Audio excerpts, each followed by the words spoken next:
నమస్తే. పవిత్ర భర్త సుచేంద్ర ప్రసాద్ చేసినటువంటి యొక్క సంచలన వ్యాఖ్యలు ఇప్పుడు మళ్ళీ పవిత్ర లోకేష్ బంధాన్ని మళ్ళీ వైరల్ అవుతూ ఉన్నాయి.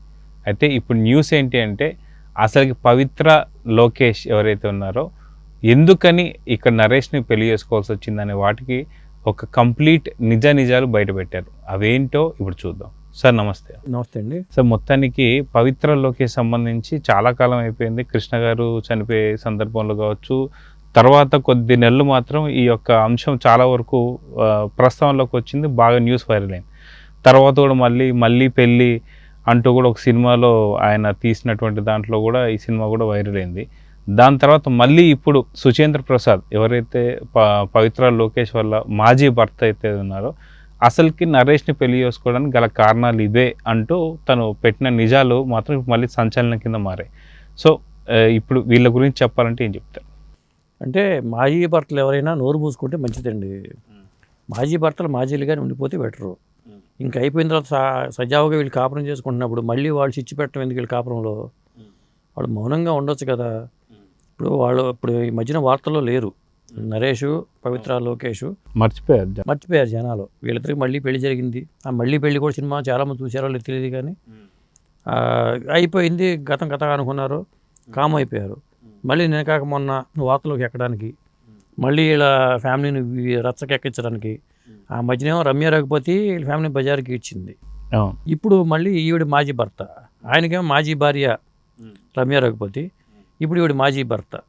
వీళ్ళు వచ్చేసి వీళ్ళకేంటి బాధ అర్థం కాదు నాకు. వీళ్ళు కలిసి కాపురం చేసుకుంటున్నప్పుడు మెల్లకుండా ఊరుకుంటే పోతే వాళ్ళు కూడా ఎవరిని సెట్ చేసుకుని ఉంటే బాగుంటుంది. ఈయన 1500 కోట్ల ఆస్తి ఉంది, ఆ ఆస్తి కోసమే వీళ్ళు. అలాంటప్పుడు ఏంటంటే వీళ్ళు కాముగా ఉంటే బాగుండేది. వీళ్ళు కూడా పెళ్లి చేసుకోవచ్చు. అది చేసుకోకుండా వీళ్ళు వచ్చి ఇంత అల్లరి చేసుకోవడం, ఇప్పుడు ఏం చేసుకోవడం. 1500 కోట్ల ఆస్తి ఉన్నంత మాత్రాన అంతా ఇచ్చేస్తాడా నరేష్?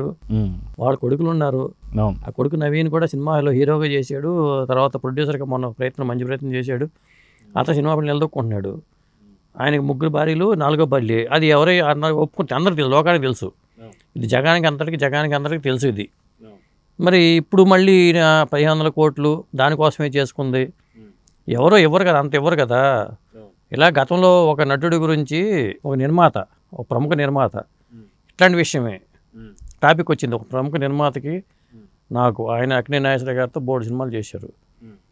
ఆయనకి ఏంటంటే పలానా అప్పట్లో ఒక ప్రముఖ హీరోయిన్కి కనెక్షన్ ఉందనేది ఒక టాకు. నేనేమన్నాను మాట సందర్భంలో, ఏమండి మీ సొమ్మంతా మీరు పలానా హీరోయిన్కి ఇచ్చారట కదా అంటేను, అంతా ఎందుకు ఇస్తాం, కొంత ఇస్తాం కానీ అన్నాడు ఆయన. అంటే ఇచ్చిన మాట వాస్తవం అనేది ఒప్పుకున్నాడు కదా. ఇప్పుడు ఈయన 1500 కోట్ల ఆస్తి ఉంది. ఆస్తిలో ఆయన అంతా ఇవ్వాల్సిన అవసరం ఏం లేదు కదా, ఏదో కొంత ఇస్తాడు అంతే. అసలు ఆస్తి కోసమే చేసుకున్నాను ఎందుకు అనుకోవాలి? ఇప్పుడు ఈయనతో తేడాలు వచ్చినాయి కాబట్టి ఇటు వచ్చేసి ఉండొచ్చు ఆవిడ. అది ఆ సుచేంద్ర ప్రసాద్ గారి ఆరోపణలు అనేది అర్ధరహితం అని నేను అనుకుంటున్నా.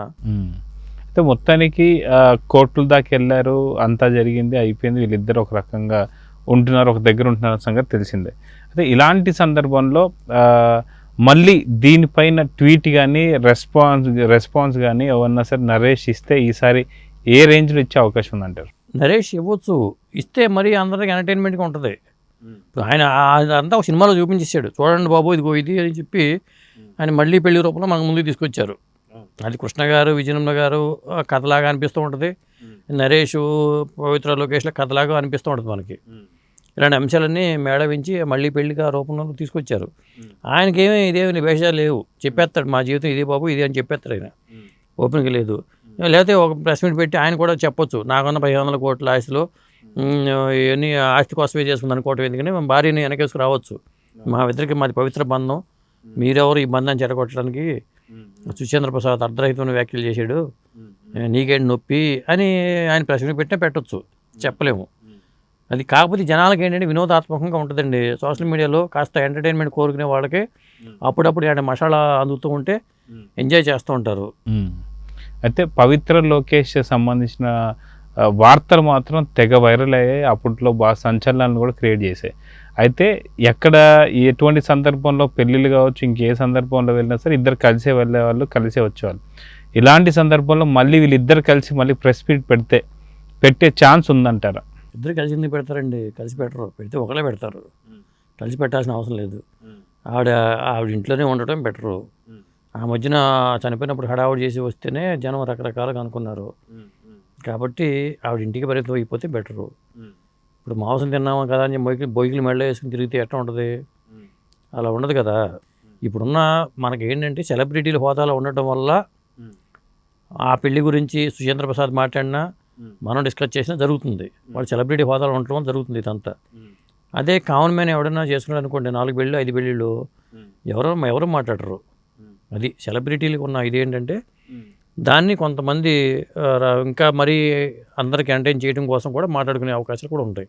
అయితే అదిగాక పవిత్ర లోకేష్ అంతకుముందు చిన్న చిన్న క్యారెక్టర్లు వేస్తూ చాలా సినిమా ఈ మధ్య కొద్దిగా తగ్గినట్టు ఉన్నాయి. పెళ్ళి అయిన తర్వాత ఒకవేళ నరేష్ గారు ఏమైనా వద్దని అనొచ్చు అంటే వద్దని అనరు. ఇద్దరు కలిసి చేస్తున్న సినిమాలు అయితే చేస్తున్నారు, సాధారణంగా చేస్తున్నారు.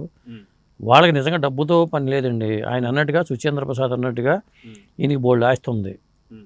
ఆస్తి విషయాన్ని పక్కన పెడితే ఈయన గొప్ప నటుడు, అందులో అనుమానం ఏమీ లేదు. ఎందుకంటే సామాజిక గమన మొన్న సినిమాలో పాత్రలు చూసుకున్న తర్వాత రంగస్థలం కావచ్చు ప్రతి దాంట్లో నరేష్ అనే వ్యక్తి గొప్ప నటుడు, అందులో ఎటువంటి అనుమానం లేదు.